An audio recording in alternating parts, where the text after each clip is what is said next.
Subscribe गर्नुहोस् Nepali take 24 YouTube channel र बेल आइकन दबाउनुहोस् latest technology video सबभन्दा पहिला देख्नको लागि।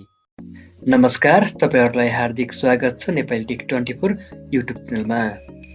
Huaweiले अघिल्लो वर्ष लन्च गरेको थियो आफ्नो फ्ल्यागशिप स्मार्टफोन सिरिज Huawei P30 र P20 Pro, जहाँ क्यामेरामा विशेष फोकस गरिएको थियो र P20 Pro मा ट्रिपल रियर क्यामेरा सेटअप दिइएको थियो, जुन विश्वमै पहिलो स्मार्टफोन थियो जसमा 3वटा रियर क्यामेरा दिइएको थियो, जुन वर्षभरि एकदमै चर्चामा रह्यो र कम्पनीले भर्खरै लन्च गरेको छ Huawei P30 सिरिज, जहाँ P30 र P30 Pro गरी फरक दुईवटा फोनहरू रहेका छन्।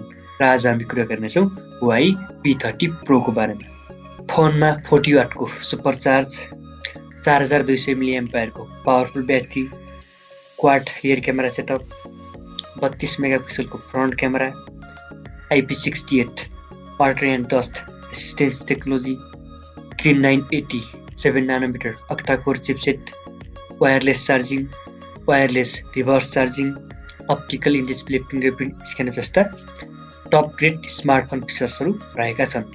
र यो फोनको सिधा कम्पिटिसन स्यामसङको ग्यालेक्सी S10 सँग हुनेछ। र अब कुरा गरौँ डिटेलमा। आउनुहोस् भिडियो सुरु गरौँ।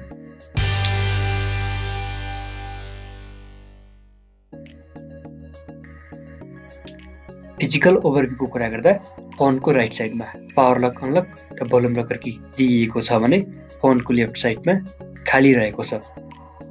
फोनको माथि आइआर ब्लास्टर र सेकेन्डरी नोइज क्यान्सलेसन दिइएको छ भने फोनको तल सिम ट्रे दिइएको छ, जसमा तपाईँ दुईवटा नानो सिम वा एउटा नानो मेमोरी कार्ड, अर्को नानो सिम कार्ड प्रयोग गर्न सक्नुहुन्छ।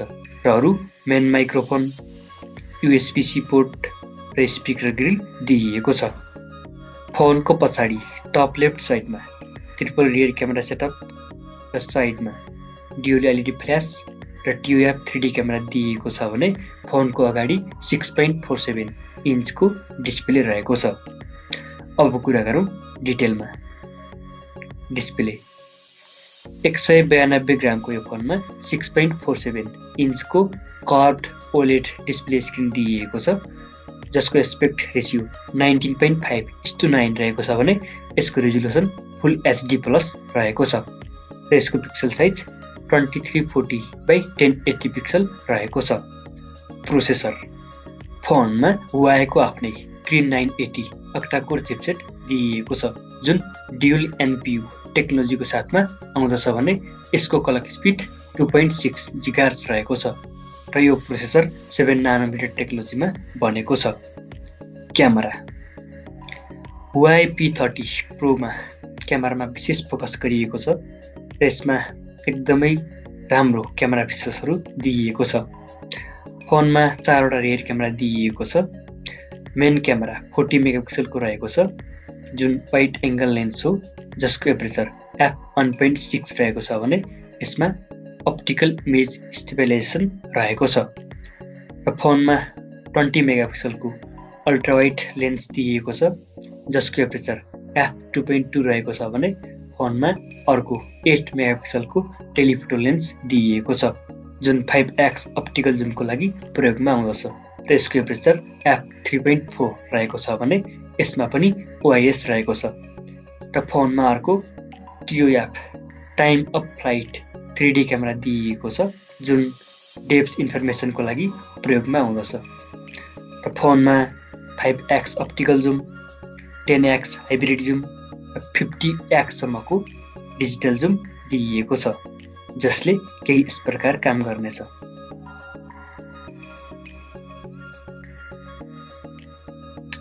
र फोनमा 32 मेगापिक्सलको फ्रन्ट क्यामेरा दिइएको छ, जसको एपरेचर f2.0 रहेको छ।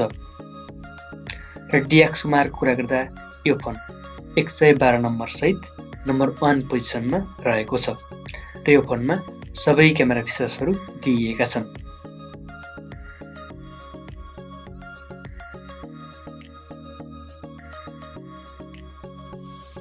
ऱ्याम रोम यो फोन डिफ्रेन्ट दुईवटा ऱ्याम भेरिएन्टमा उपलब्ध हुनेछ।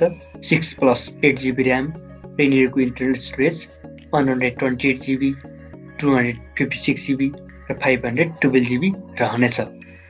अपरेटिङ सिस्टम फोनमा हुआएको आफ्नै EMUI 9.1 बेस्ड एन्ड्रोइड 9 पाई अपरेटिङ सिस्टम रहेको छ। ब्याट्री हुआईले यो फोनमा पावरफुल ब्याट्री दिएको छ र यसमा 4200 मिलिएम्पियरको ब्याट्री दिएको छ र चार्जिङको कुरा गर्दा फोन म्यासिभ 40 वाटको हुआई सुपर चार्जको साथमा आउँदछ भने यसमा 15 वाटको वायरलेस क्विक चार्ज पनि रहेको छ र यो फोनले रिभर्स वायरलेस चार्जिङ पनि सपोर्ट गर्दछ र फोन डिफ्रेन्ट 5 वटा कलरमा उपलब्ध हुनेछ amber sunrise breathing crystal pearl white aurora र ब्ल्याक सेन्सर फोनमा ambient light sensor in screen fingerprint scanner gyroscope compass proximity sensor gravity sensor hall sensor infrared sensor र क्लड टेम्परेचर सेन्सर गरी सबै प्रकारका सेन्सरहरू दिइएको छ र यो फोनको टप फिचर्सको कुरा गर्दा यसमा IP68 रेटिङ रहेको छ optical in display fingerprint scanner रहेको छ wireless charging and wireless reverse charging technology रहेको छ पावरफुल ब्याट्री रहेको छ प्रोसेसर पनि एकदमै लेटेस्ट 7 नानोमिटर टेक्नोलोजी बेस्ड रहेको छ र यो फोनको स्पेसिफिकेसन हेर्दा यो फोन टप लेभलमा रहेको छ तर यो फोनमा 3.5 mm को हेडफोन ज्याक भने दिइएको छैन र हेरौँ यो फोन नेपालमा कहिले र कति प्राइसमा लन्च हुन्छ भिडियो हेर्नुभएकोमा धन्यवाद तपाईहरुलाई भिडियो कस्तो लाग्यो जस्तो लाग्यो त्यस्तै सल्लाह सुझाव वा प्रतिक्रिया भए कमेन्ट बक्समा अवश्य लेख्नुहोला भिडियो लाइक र हाम्रो च्यानल सब्स्क्राइब गर्न नबिर्सनुहोला र यो फोनसँग सम्बन्धित अरू कुनै जिज्ञासा भए त्यो पनि हामीलाई कमेन्ट बक्समा लेख्नुहोला हामी मिल्नेछौँ अर्को भिडियोमा तबसम्मको लागि गुड बाई